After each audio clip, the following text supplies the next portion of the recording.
Made in France, je choisis la French Tech, les mantras sont séduisants, mais que se passe-t-il vraiment quand les acheteurs publics ou les grands groupes passent commande? Les entreprises peuvent-elles se passer de Google, AWS et autres géants? Les Français sont-ils prêts à délaisser les services de cloud et les logiciels américains? Quelle place occupent les scale-up et les startups françaises sur un marché européen fragmenté? À l'heure où la diplomatie s'invite au cœur du numérique, comment réinventer nos choix technologiques pour les aligner avec nos impératifs de souveraineté? Spoiler, il ne suffira pas d'un slogan patriotique.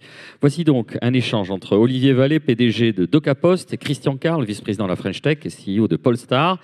Le tout sous la houlette ou parfois sous la férule de Nicolas Bastuc, journaliste au Point, et sous vos applaudissements, mesdames, messieurs. Merci, bonsoir à tous. Merci d'être là avec nous à Toulouse. Merci, Monsieur Vallée, merci, Monsieur Carle. La souveraineté numérique, il va en être question dans un instant, mais on aimerait savoir à qui l'on a affaire. Est-ce que vous pourriez très rapidement nous présenter vos sociétés et leurs activités? Donc bonsoir. En ce qui concerne DocaPost, on est une filiale détenue à 100% par le groupe La Poste, filiale numérique. Donc nous, notre métier, c'est de fournir des solutions plutôt dans le monde de l'entreprise, des solutions de confiance et des solutions souveraines, puisque c'est ce qu'on porte à travers l'ADN. Et pour faire simple, pour vous donner quelques exemples, vous êtes peut-être déjà client de chez nous. Il y a 8 millions de Français qui utilisent aujourd'hui l'identité numérique. Donc quand vous allez sur France Connect Plus, si vous avez besoin de faire des démarches administratives et que vous utilisez l'identité numérique La Poste, c'est nous derrière, c'est 8 millions de Français. Et puis un autre exemple que je peux vous donner, on a racheté une société qui a un logiciel qui est connu si vous avez des enfants dans la sphère publique, qui est Pronote. Donc Pronote aujourd'hui, l'application Pronote est gérée par DocaPost. Voilà quelques exemples. Donc on est une entreprise numérique, éditeur logiciel, autour des données sensibles, qui est la caractéristique qui compose DocaPost. Et c'est 1 milliard d'euros de chiffre d'affaires et un peu plus de 6 000 personnes en France. Oui, Pronote, on y va plusieurs fois par jour pour voir si les enfants ont bien travaillé. Monsieur Carle, vous dirigez Polestar. Est-ce que vous pouvez nous dire un mot sur cette start-up, cette société? Oui, alors Polestar est une PME, plus qu'une start-up, parce que oui. Polestar est né en 2002 à Toulouse. Aujourd'hui, basée à Toulouse, l'entreprise est française, les capitaux sont français et le siège est français. Et Polestar a aussi une filiale aux États-Unis, basée à Chicago, maintenant depuis plus de 10 ans. Polestar est un pionnier et un des leaders dans le domaine des technologies de localisation à l'intérieur des bâtiments. On fournit en fait les technologies permettant de suivre des personnes ou des biens pour des applications de sécurité. Les cas d'usage sont multiples et se développent de plus en plus. Ça va du domaine de la santé, notamment dans les établissements de santé, jusqu'à la sécurité des travailleurs dans des chantiers gigantesques comme notamment le Grand Paris Express par exemple. Alors, le numérique, vous connaissez, vous êtes dedans toute la journée. Ça tombe bien, puisqu'il va être question de la souveraineté numérique. Alors, la souveraineté, peut-être, on peut la définir comme la capacité d'un État ou d'un groupement d'États, on pense à l'Europe, à garder le contrôle de ces données, en tout cas ces données sensibles, de ces infrastructures, de ces outils. Mais est-ce que les États-Unis ont déjà tout trusté? Est-ce qu'après avoir perdu la bataille de l'Internet, nous allons perdre celle de l'IA et du cloud? Alors, avant d'entendre vos réponses, j'ai 3 chiffres. D'ailleurs, vous pourrez me dire s'ils sont toujours à jour ou non. 85% des logiciels utilisés aujourd'hui ont été développés par des entreprises américaines. On connaissait les 7 magnifiques, les fameux GAFAM, les géants américains de la tech. Voici aujourd'hui les 3 hyperscalers américains, les Big Three ou les titans du cloud. Pardonnez mon anglais à couper au couteau. Ces hyperscalers donc, sont capables de développer des infrastructures à très grande échelle, et il s'agit d'Amazon, de Microsoft et de Google. Ensemble, ils contrôlent près de 70% du marché mondial du cloud.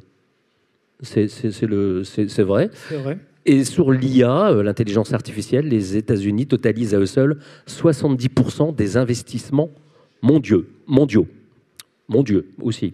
Alors, est-ce que nous sommes à la ramasse? Est-ce que nous avons déjà perdu la bataille? Et peut-on encore regagner un petit peu de souveraineté dans ces chiffres proprement hallucinants? Alors, est-ce qu'on est à la ramasse? Les chiffres parlent d'eux-mêmes. Oui. Enfin, voilà, on est en retard. Il n'y a pas de sujet. Est-ce que la bataille est perdue? La réponse est non.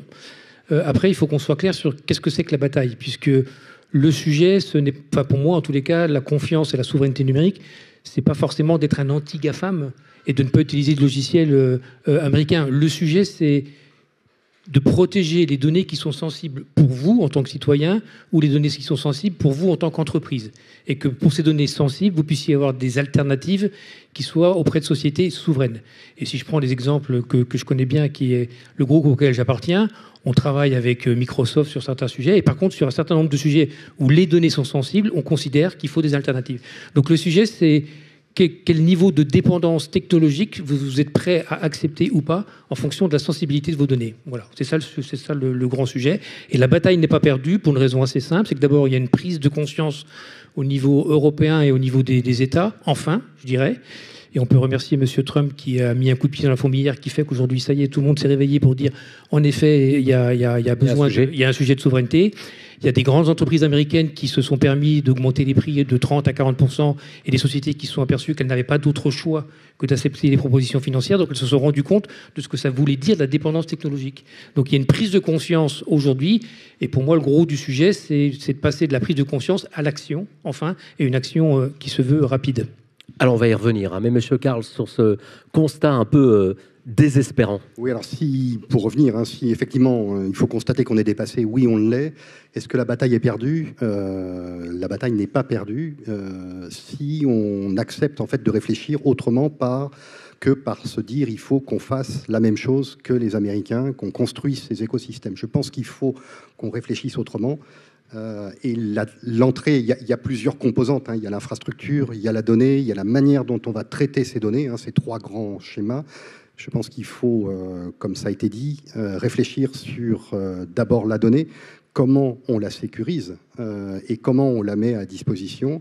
Et puis derrière, au niveau des services, c'est comment on va développer ces services sur des infrastructures tierces ou sur les nôtres.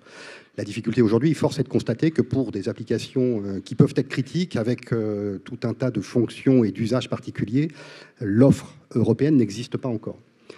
Et donc on ne peut pas juste dire on arrête, on n'utilise plus les GAFAM, on n'utilise plus Amazon et puis on va utiliser quelque chose qui ne répond pas aux besoins.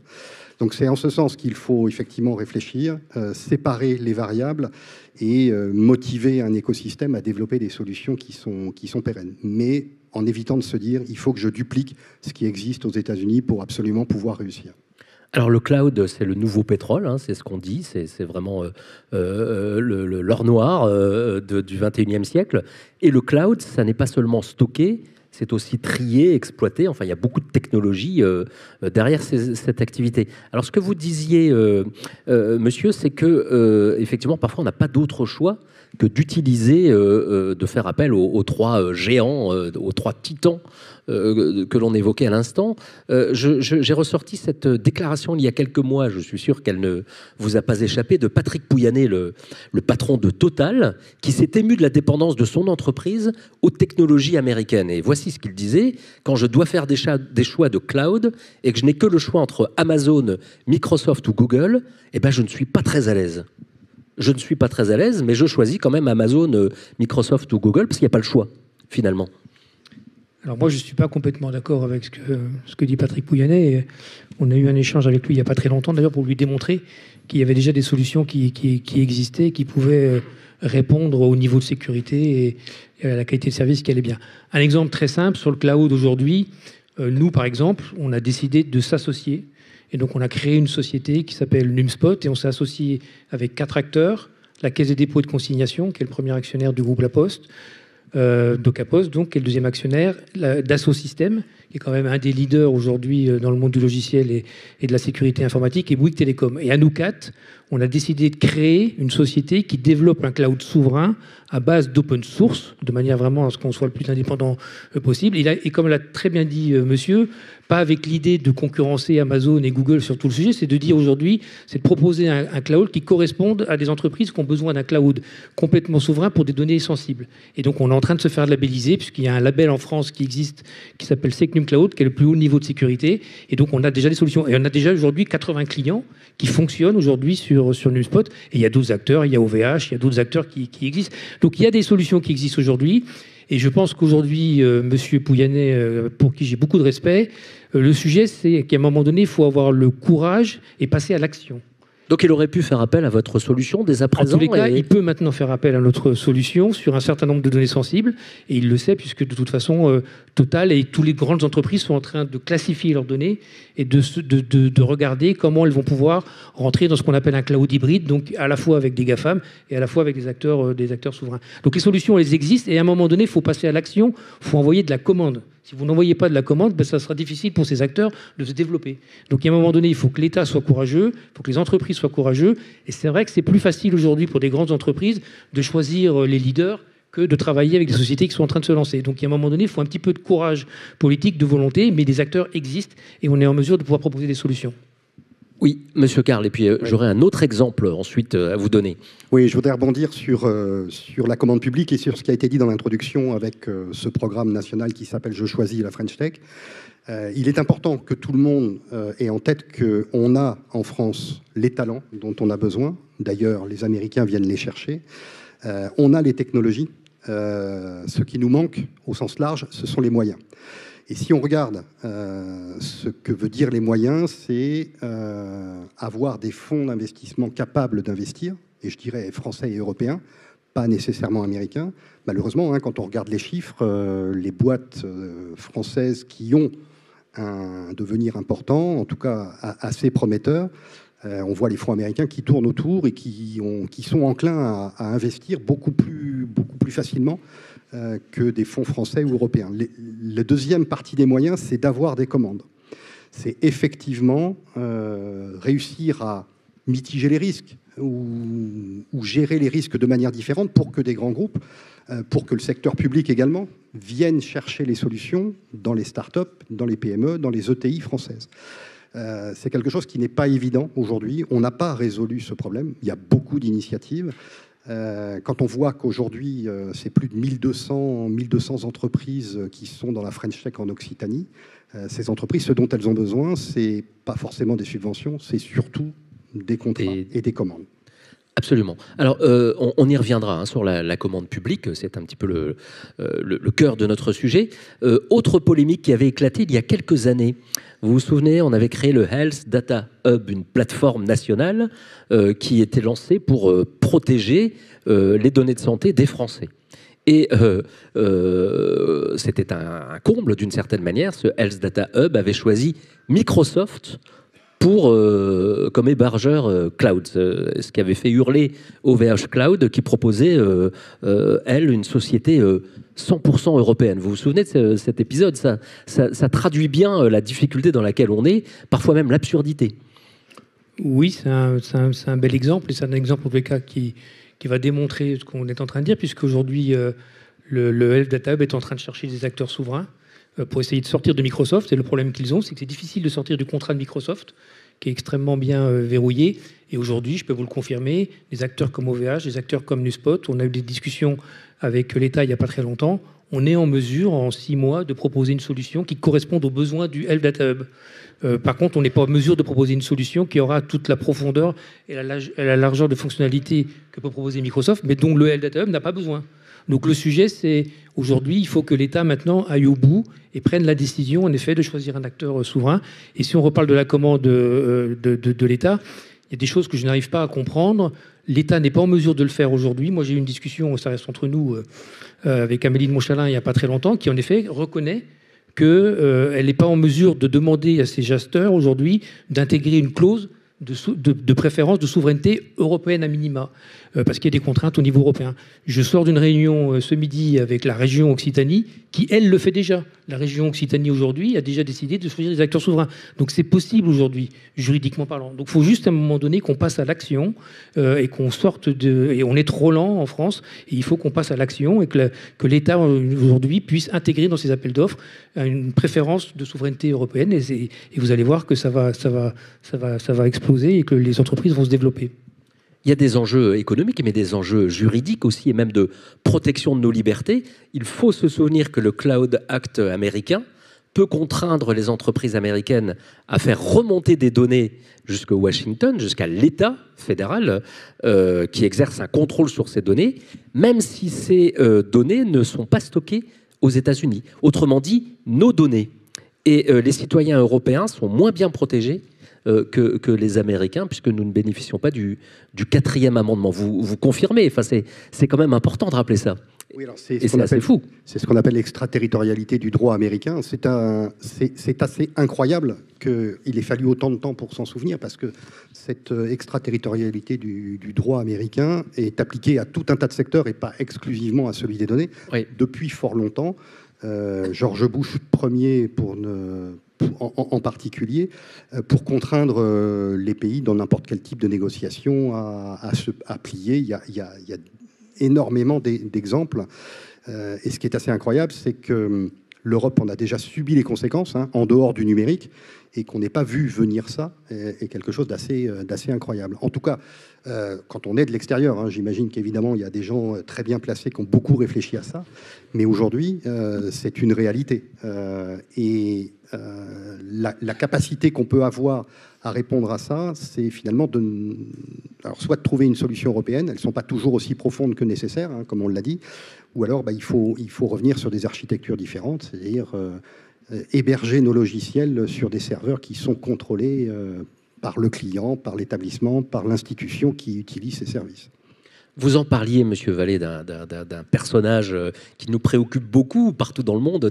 Je veux parler de Donald Trump. Est-ce que son élection, finalement, a creusé un petit peu plus encore le fossé, cette omnipotence américaine? Et est-ce que la menace est plus importante encore pour notre industrie européenne, française? Ou est-ce que c'est aussi une chance? C'est ce que vous laissiez entendre, parce qu'on va enfin réagir. Parce que finalement, Donald Trump, c'est pas le meilleur ami de la démocratie, ni de l'Europe. Alors, est-ce que ça a changé la donne, son deuxième mandat? On ne va pas faire de politique, mais moi, j'ai plutôt tendance à dire qu'il a réveillé l'Europe et que grâce à lui, si je puis m'exprimer ainsi, malheureusement, ça a permis à l'Europe de se réveiller et de prendre conscience qu'en effet, il y avait un risque important. Je voudrais juste dire aussi qu'on parle beaucoup des États-Unis, mais je pense qu'il faut aussi regarder l'autre côté du monde, avec des risques aussi importants qui peuvent arriver demain. Mais en tous les cas, aujourd'hui, je le prends plutôt positivement, dans le sens que ça a permis de réveiller l'Europe, et la prise de conscience, elle est réelle, à la fois au niveau de l'Europe, à la fois au niveau des États, et je pense pouvoir dire aussi au niveau des citoyens sur l'importance de savoir où sont ces données. Monsieur Karl, vous partagez cette analyse? Oui, il y a eu deux grands événements. C'est le Covid qui a mis à jour certaines carences de l'Europe dans un certain nombre de secteurs stratégiques. Et puis, effectivement, la deuxième élection de Donald Trump a eu le mérite de réveiller et de donner espoir aussi à cet écosystème français, de se dire ça va finir par bouger. Et il est temps maintenant de mettre à disposition des solutions françaises ou européennes. La grande difficulté, et le point est là, je pense que les technos sont là, les talents sont là, c'est d'arriver à les faire grandir relativement vite ou suffisamment vite pour capter des parts de marché. Et encore une fois, il ne faut pas copier ce qui existe, mais il faut le faire avec le prisme européen et notre façon de voir les choses. Parce que ce sont nos libertés qui sont en jeu, mais aussi notre prospérité. Vous avez chiffré cette dépendance technologique à l'industrie américaine à 280 milliards d'euros. Alors, comment est-ce que vous en êtes arrivé à ce chiffre? Je crois que c'est vous, Monsieur Vallée, ou Monsieur Karl, je ne sais plus, qui donnait ce chiffre. Qui a été donné par le SIGREF. Oui. Et je rajouterais qu'aujourd'hui, s'il y a 15% de ce chiffre d'affaires qui est parti aux États-Unis, qui serait envoyé au niveau de l'Europe, je crois que ça créerait quelque chose comme 450 000 emplois en Europe. Donc on voit aussi qu'il y a un enjeu économique important lié à la souveraineté. Au-delà de la dépendance technologique, il y a aussi un enjeu purement économique de développement de l'Europe, simplement en créant des emplois. Donc c'est un vrai enjeu économique aussi important. Imaginerait-on les Américains s'en remettre à un cloud européen pour protéger leurs données? Est-ce que c'est une hypothèse qui vous semble folle? C'est une vraie question, parce que les entreprises européennes ne vont pas exclusivement vendre en Europe. Donc la question de savoir comment on fait pour vendre aux États-Unis ou pour vendre en Europe, faut-il avoir des clouds différents, des architectures différentes? C'est une vraie question. Alors est-ce que les Américains le ferait. J'ai tendance à dire que les Américains sont pragmatiques. Donc s'ils y trouvent leur intérêt, ils le feraient. L'entreprise américaine, de manière générale, est très pragmatique. La révolution qu'on est en train de vivre aujourd'hui avec l'administration américaine actuellement au pouvoir est pas forcément liée au pragmatisme des entreprises, hein, qui, si elles voient dans la solution un intérêt pour eux, et un intérêt business, avec tout ce que ça veut dire, je pense que oui, ils sont tout à fait capables de le faire. Oui. Et je dirais que moi, là, en tant qu'entreprise, et non pas en tant que French Tech, je fais 50% de mon activité aux États-Unis. S'il n'y avait pas ce pragmatisme, j'y serais pas, quoi. Alors, vous le disiez aussi déjà, Monsieur Vallée, il y a les États-Unis, mais il n'y a pas que les États-Unis, il y a aussi la Chine, la Russie, qui avance à marche forcée. Je pense en particulier à la Chine. Pour la Russie, c'est d'autres problématiques qui se jouent, mais le numérique est aussi au cœur de leur géopolitique. C'est clair, et voilà, on est dans un pays qui est une dictature, donc la capacité à se développer, à investir et à déployer des solutions à l'échelle du monde est extrêmement important. Donc c'est un risque important. Et ce qui a été dit, le sujet, c'est qu'avec l'arrivée de l'IA, il faut quand même qu'on soit tous conscients que la manière dont les algorithmes sont développés ont un prisme sur la manière dont vous voyez le monde et sur la manière dont vous considérez que vous êtes une démocratie ou pas une démocratie. Donc c'est aussi ça l'enjeu, c'est que la manière dont les algorithmes vont être développés, il faut qu'ils soient développés avec une vision européenne et pas avec une vision américaine ou une vision chinoise, puisque ça aura un impact sur notre vie au quotidien. Et est-ce que la Chine est en train de tailler de sérieuses croupières aux États-Unis, dans le domaine du cloud notamment, pour les logiciels? Pour l'IA, ça semble assez évident. Oui. En tout cas, ils s'y préparent. Oui. On ne les voit pas encore extrêmement visibles, mais ils s'y préparent. Et ce qui est clair, et ils ne s'en cachent pas, hein, quand on discute en Chine, c'est ce qu'ils visent. Effectivement, c'est de tailler des croupières aux GAFAM américains, sans aucun doute. Alors, quels sont les risques que cette absence de souveraineté fait peser sur nous, sur nos vies, j'ai Octave Klaba qui est le fondateur de OVH, donc qui tente de développer un cloud européen, disait que ce sont nos libertés qui sont en jeu, mais quels sont les autres enjeux également? C'est la prospérité, c'est la démocratie. Qu'est-ce qui se joue là aujourd'hui avec ce sujet? Il y a beaucoup de choses qui jouent. Il y a un sujet économique, il y a un sujet démocratique, il y a un sujet d'influence, mais il y a aussi un sujet de la monétisation des données. Moi, je peux vous donner deux exemples que je connais un peu mieux, dans le monde de l'éducation, dans le monde de la santé. Donc, dans le monde de l'éducation, je vous l'ai dit, on a racheté cette société qui a le logiciel Pronote. Il faut quand même que vous soyez conscient que c'est une société qui a été développée par un professeur de maths, qui a réussi à prendre 92% du marché des collèges et des lycées en France, hein, donc il détient tout le marché, qui est un monsieur qui a souhaité vendre son entreprise. Et l'éducation nationale s'est réveillée en se disant, zut, on est en train de se rendre compte que toutes les données de l'éducation nationale, donc de vos enfants, de nos enfants, sont aujourd'hui dans les mains de cette société. Et ce monsieur aurait pu très bien vendre son entreprise à des acteurs étrangers. Et donc le risque, c'est quoi? C'est après qu'on monétise les données de nos enfants pour pouvoir offrir des parcours individuels, de la formation. Voilà, nous, on a racheté ces sociétés-là, et donc dans notre cadre éthique, on ne le fait pas. Dans le domaine de la santé, les Américains aujourd'hui sont en train de vouloir avoir accès à la donnée de santé de manière à pouvoir la monétiser demain. Donc c'est ça l'enjeu dont on est en train de parler aujourd'hui, qui a un impact sur notre vie au quotidien. Alors, vous avez créé... Oui, Monsieur Karl, vous vouliez dire quelque chose là-dessus? Juste un mot, je pense que le mot qui résume à peu près tout, c'est le risque sur la démocratie. Parce que ce soit l'usage des données, que ce soit la manière dont on va les interpréter, que ce soit la gestion de toute l'infrastructure, c'est la démocratie qui est en jeu, derrière l'IA, derrière les algorithmes, puisqu'on voit que cette capacité d'influencer la vision qu'on a du monde et les décisions qu'on prend est extrêmement forte. Donc la maîtrise de ça et de donner en fait à un tiers qu'on connaît mal ou qu'on ne connaît pas la gestion de nos propres données, puisque si on résume au plus simple, c'est ça, est un danger pour la démocratie, sans aucun doute. Une vision du monde, effectivement, c'est un terme absolument capital. Alors, Monsieur Vallée, vous avez créé avec quelques autres un indicateur de dépendance numérique, de résilience numérique, parce que les questions de souveraineté concernent les États, l'Europe, mais aussi les entreprises. Une entreprise peut perdre le contrôle de ses données et donc de son trésor.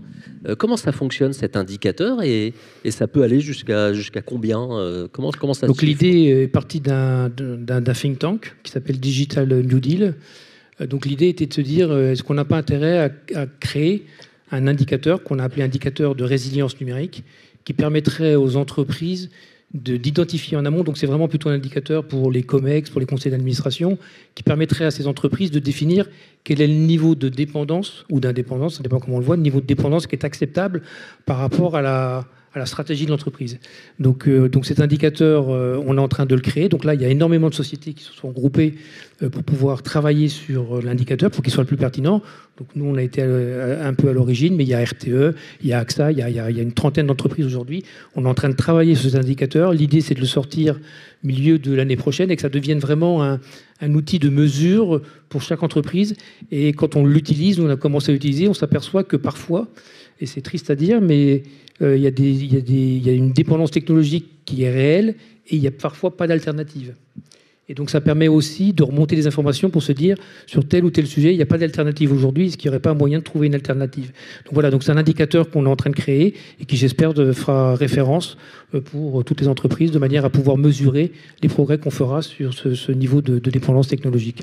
Et cet indicateur, souvent, aboutit à une prise de conscience des dirigeants. Des dirigeants, et puis de une prise de conscience sujet. Des conseils d'administration, et puis ça permet aussi d'avoir une discussion. Et puis ça va aider aussi tous les directeurs informatiques, pour lesquels c'est plus facile de prendre des solutions qui ont pignon sur rue que de prendre une solution qui est nouvelle, que personne ne connaît. Donc ça va aussi encourager à passer à l'action.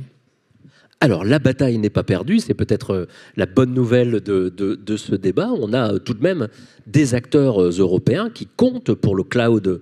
Je voudrais citer OVH Cloud, Scalway, l'allemand Ionos.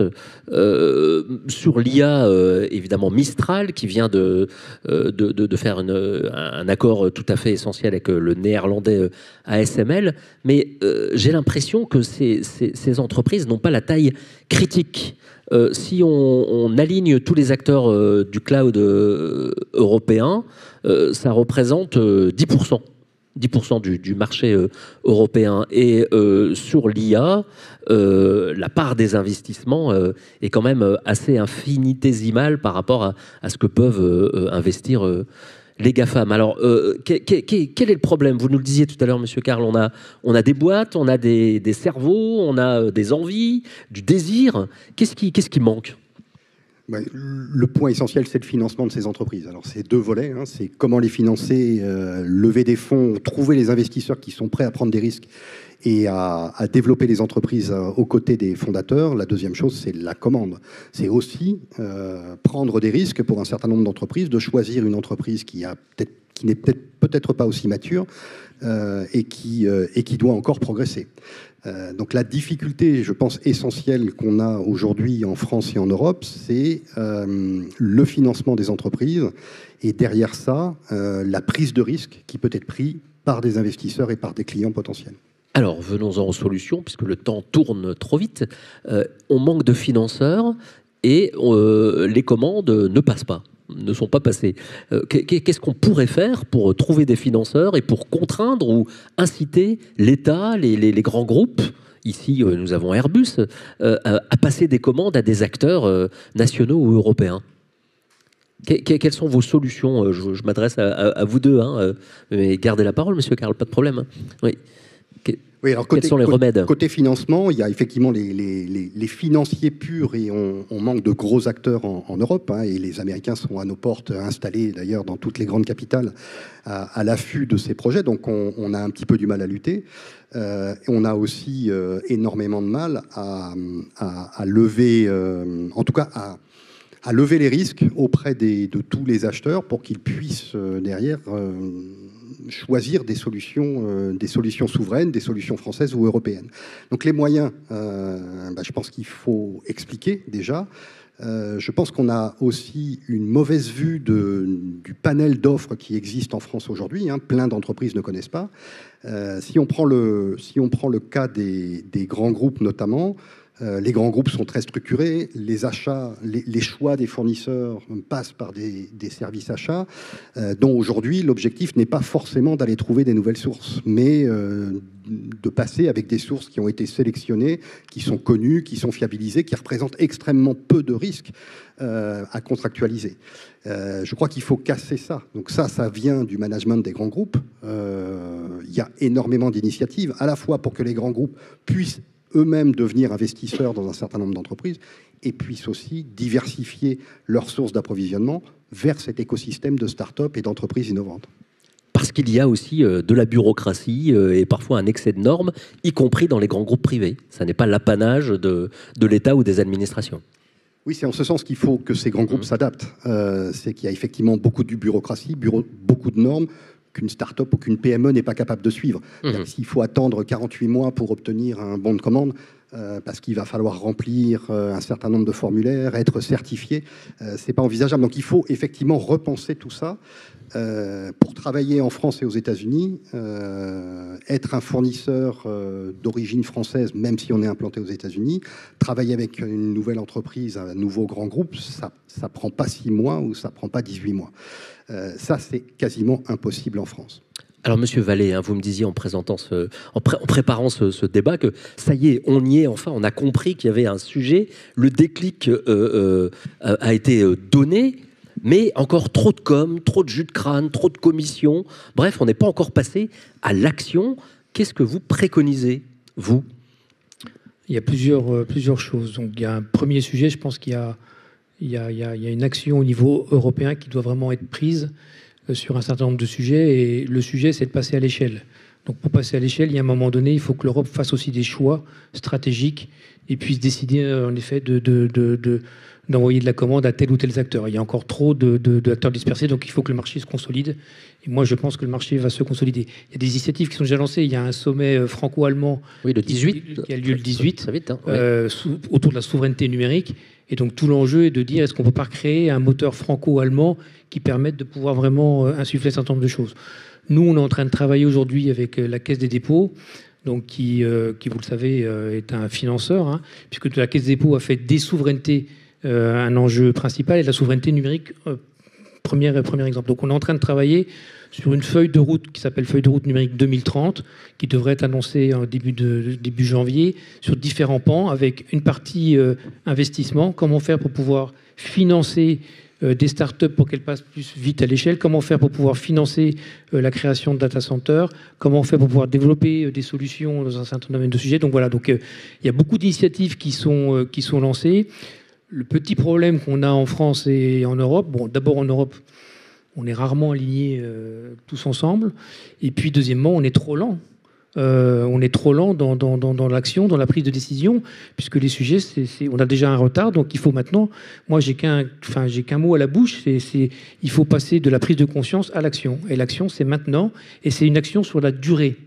C'est pas une action qui doit être juste une action. Parce on est dans un temps long avec le numérique. Dans un temps long, oui. Et le numérique, c'est du temps long, et le temps politique, c'est du temps court. Voilà, donc il faut absolument il faut arrêter de communiquer, il faut passer à l'action.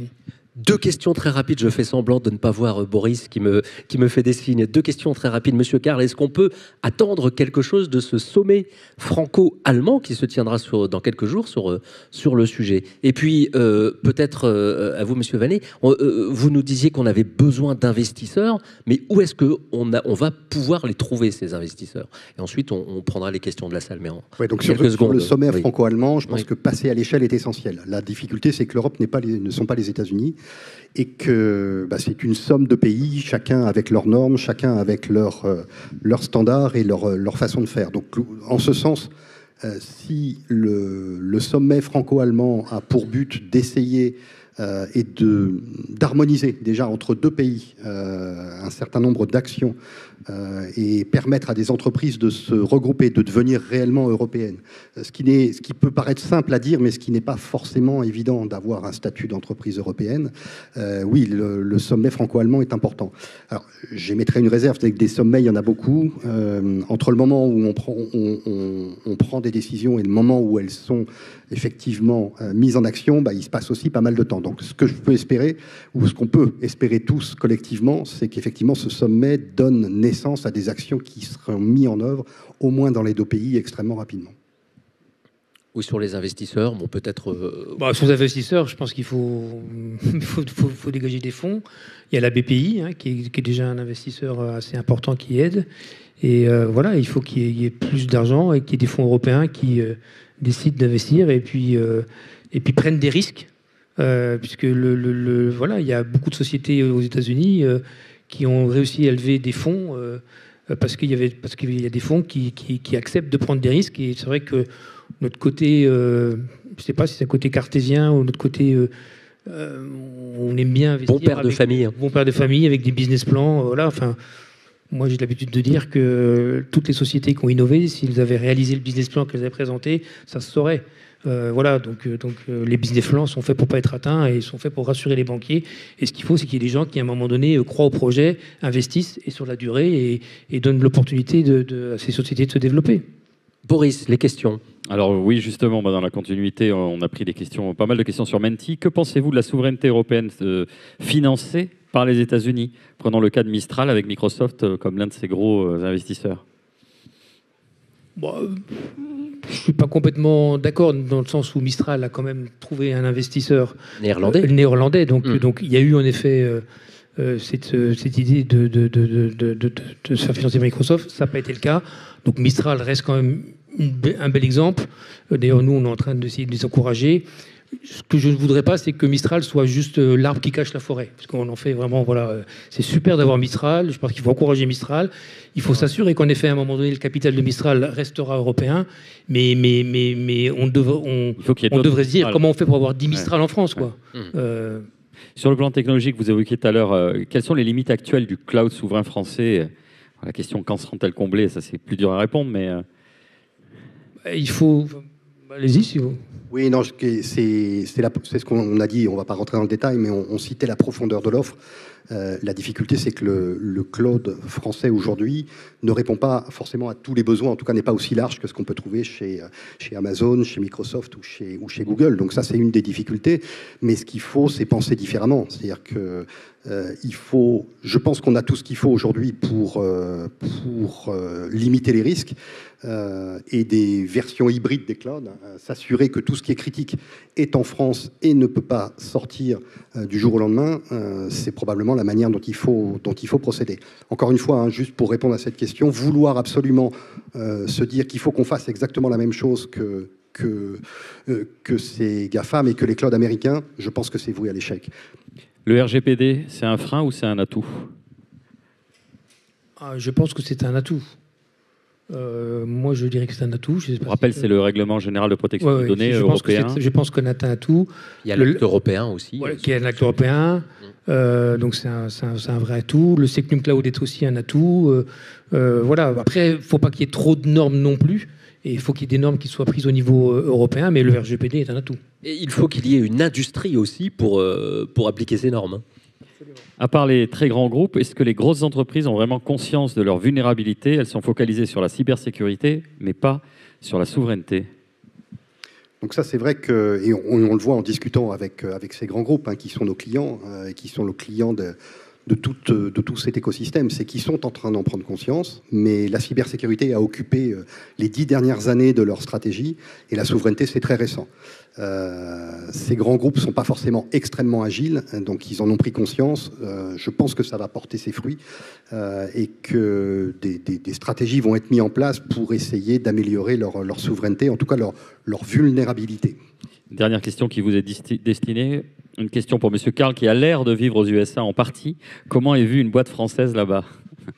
Il n'y a pas de difficulté particulière. Alors, la boîte, elle est américaine, filiale d'une société française à capitaux français, mais ça ne nous a jamais causé de préjudice pour signer un contrat ou pour avancer.